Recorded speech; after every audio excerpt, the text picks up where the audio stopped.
fine line I can get in there.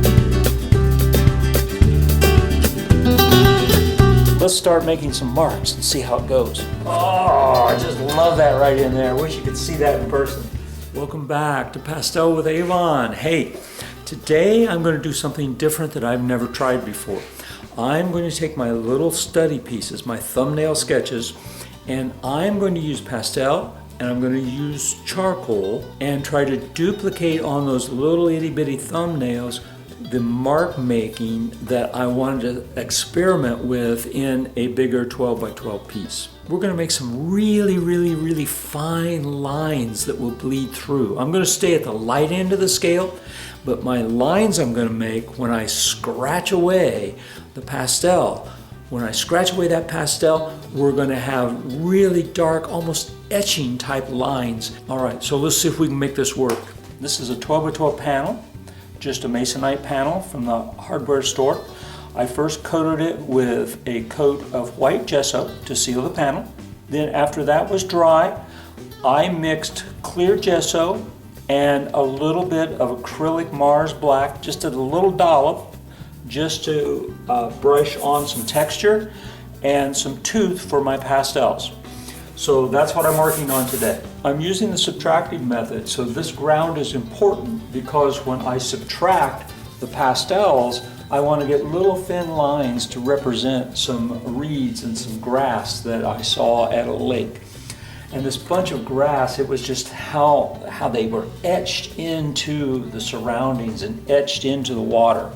So I'm first going to it's kind of counterintuitive. You start with a black ground and you're going to stay in the 8, 9, and 10 value range, which are the lighter end of the grayscale. So everything I'm putting on here is 8, 9, and 10 at this particular moment. The light side. And we're going to fill all those grooves so that when we subtract this, that my markings will be dark. Like I said, it's very counterintuitive. You would think that you would just start with a lighter ground and then work your way with some darks and things. But for the pastels, even if I use pastel pencil isn't going to give me the fine lines that give me that almost etched into the atmosphere feel that I'm after. To prepare for this, I did preparatory drawings. And I normally do those with graphite pencils, but today I use willow charcoal and I covered the ground of my notebook with that willow charcoal, just like I did the black, just like here I had the black ground. Because I like my preparatory drawings to be in the grayscale, I first fixed that charcoal with a fixative. It's just a fixative I had. It doesn't have to be Sennelier. It's just a fixative I had. Then I went over those squares that I'm going to draw in my notepad. I went over those with a white. That way I'm dealing with gray values, and that's the whole idea of doing preparatory drawings.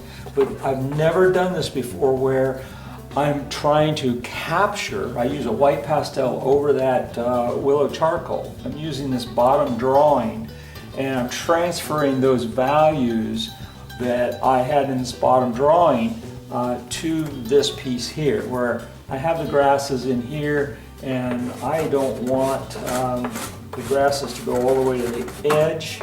I want them to start here and go up a little bit taller up in there.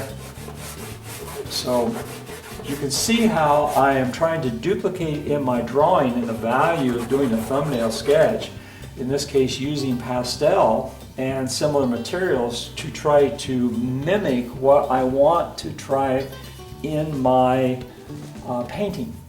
Now, I've never done that before where I try to mimic a subtractive. Sometimes I will mimic subtraction with an eraser, but I wanted to see if I could find an instrument, and the point of the scissors did that.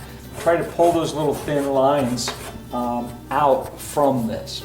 I'm going to use pipe insulation, and I'm going to fill these nooks and crannies in, and that's going to do two things. You'll see as I pull this off and push that in there, it's going a little bit darker because of that ground. And that's fine because it's opening up the tooth.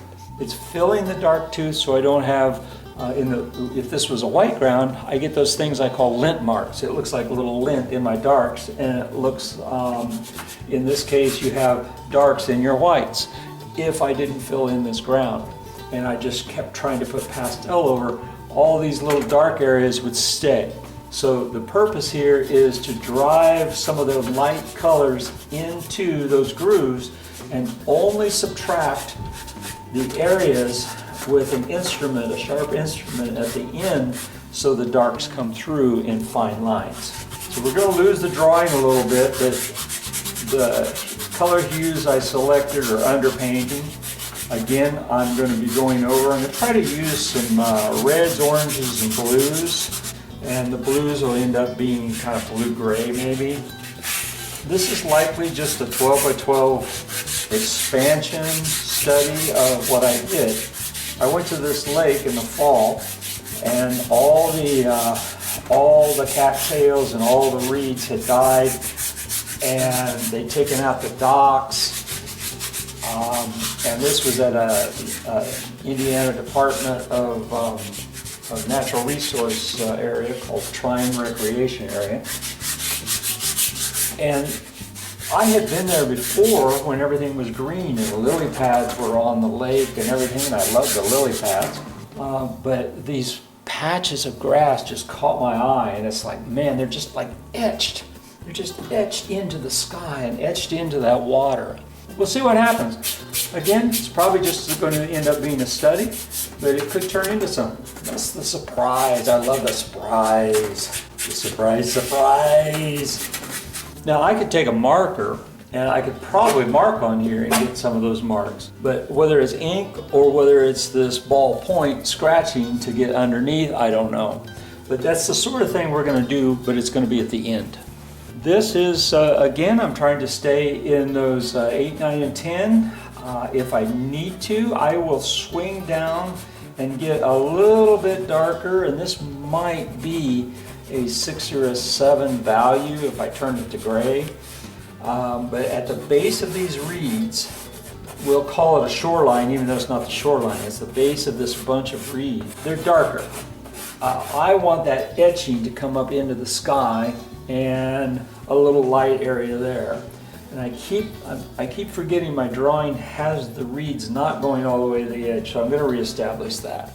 Let me reestablish this side over here. Try to keep remembering that I have just a little bit.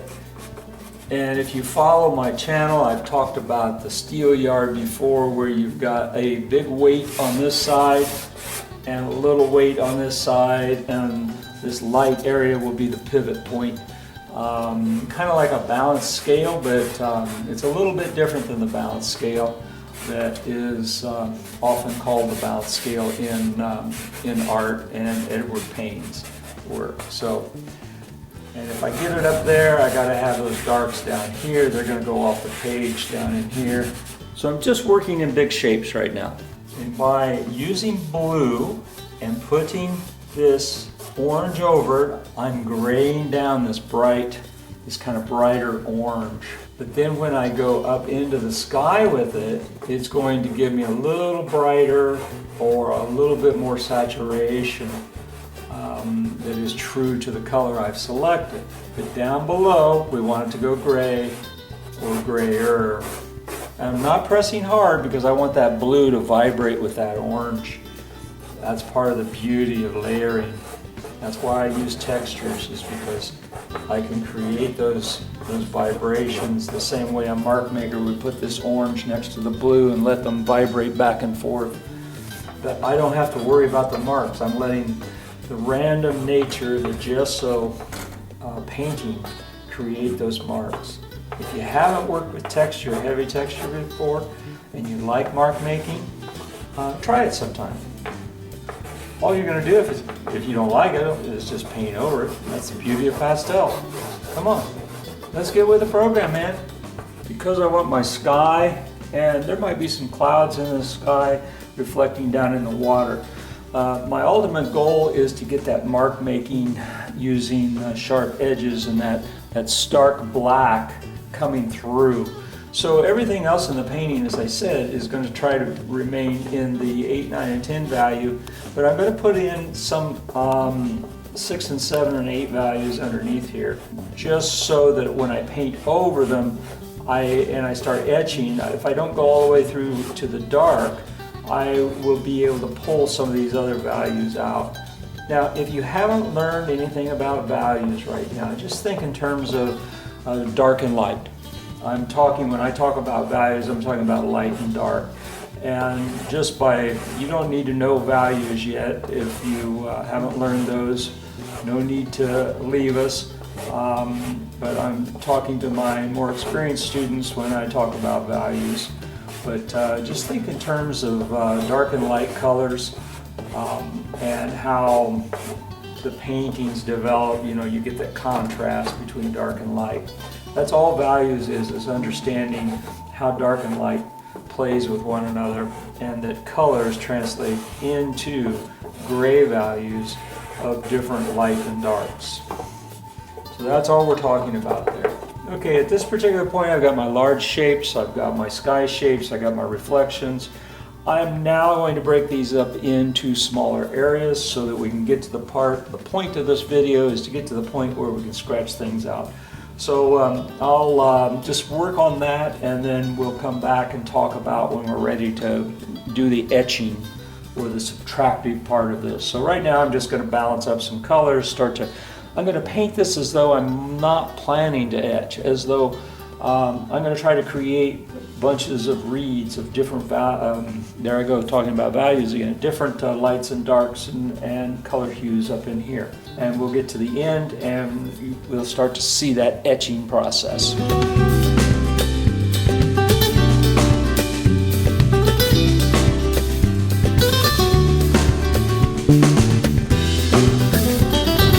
I've got two mark making tools I'm using today.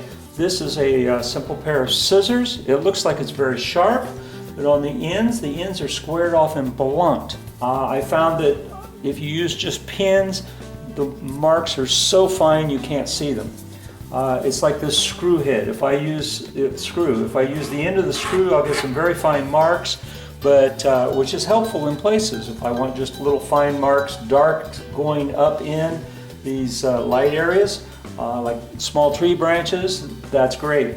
Using the round part of this screw is giving me some broader marks. So by mixing up the width of my marks, I'll be able to create some of these areas where, just like a weed in your yard or fence row, down at the base, the light's not getting down in there, and you've got darks and lights. And if you try to do it with pastel pencil, you can get some of those things, but you can't get the sharpness and the interest that this does.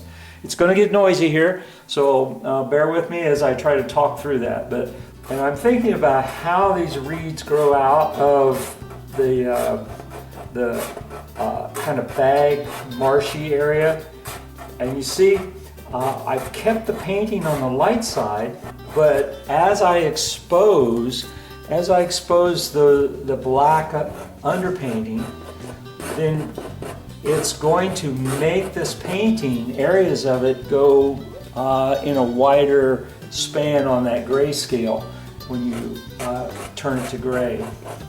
So we are increasing the contrast as we start to do the mark making here. And it's interesting, I dug so hard right there that I brought out some white. So I'm going to be able to make some shimmers of light against dark, depending on how much pressure I put on this. I want to establish those little bunches of things first, those little grasses and reeds that are in bunches at the bases. And then I'll move further out and have some things invading that clear sky, that etching that I saw. All right, so it's going to get noisy, so bear with me here. Look how those darks are really creating that etching that I'm looking for. And that's a much finer line because I'm not using the blunt end, I'm using the sharp end. And reeds and grasses, they're all different heights. and they come up and they get broken off and go bend down sometimes. So every now and then we want to put one that is broken off in the wind. Now, if you're not like me and have a lot of plein air experience and have seen these things before, you'd want to use photo sources. But more and more experience I get, the more I'm going away from photo sources and relying on my emotional response and trying to recreate that response in these paintings. Look at that line. There, I've zoomed in and you can see some of that wonderful mark making. There's some little squiggles there. It's not all straight, but it's got a randomness that occurred because I'm letting my energy and my response inform how I'm making these marks, rather than me go, well, there's a blade of grass goes this way, then it makes a slight turn, then it comes back down and it's a thicker area here. If I make those things that conscious, it's not going to have the same effect. And of course we need to work on our reflection. Our reflection has to match somewhat. I'm going to go back to my broader mark down along these bases here. It's a little wider mark. The texture over that is really working nice. It gives me some skips and jumps even in my mark. So a wider mark isn't just solid. It's skip, jump, skip, jump, skip, jump. Dark light, dark light, dark light. So this subtractive method is really a lot of fun. I've done it a few times recently, but I wanted to see if that was going to translate better than if I tried to translate that emotional response better than if I tried to use sharpened pencils and the edges of pastels. I'll zoom in here a little bit too, and I'll just start to put some of these things in the sky. Some of these grasses that come up, they cross one another. You don't want them all just parallel. I can intrude in some of these sky areas, bend a few things over, make some a little bit more bent with the wind, cross them. So I'm going to work on this, but I think you get an idea of how layering and subtractive, the counterintuitiveness of first going dark and then putting your light and your big shapes on and then saving these tools until the end, how that is going to give you some really, really interesting things. I've zoomed in enough that you can see I've got both where I etched really hard, I've got some white coming through. Different tools, side by side, the point of this, the side of this is giving me different values down in here because I'm exposing that black, even though all I did was paint in the lighter end of the scale. I'll probably come back in here and put some more color in. I'm going to work a little bit more, but this basically illustrates what the purpose of today's video is about, is subtractive work, and I'll go in here and I'll make some more color changes and shifts before this is done. Well, that's it. It looks like we got not only the dark lines on a light, high-key subject, but we were also able to get varying widths of line by changing our tools. So I hope you got something out of that. Be sure to go to my website and sign up for some live events in 2026. Get your name in so that you'll know when they're going to happen. All right, everybody, happy painting.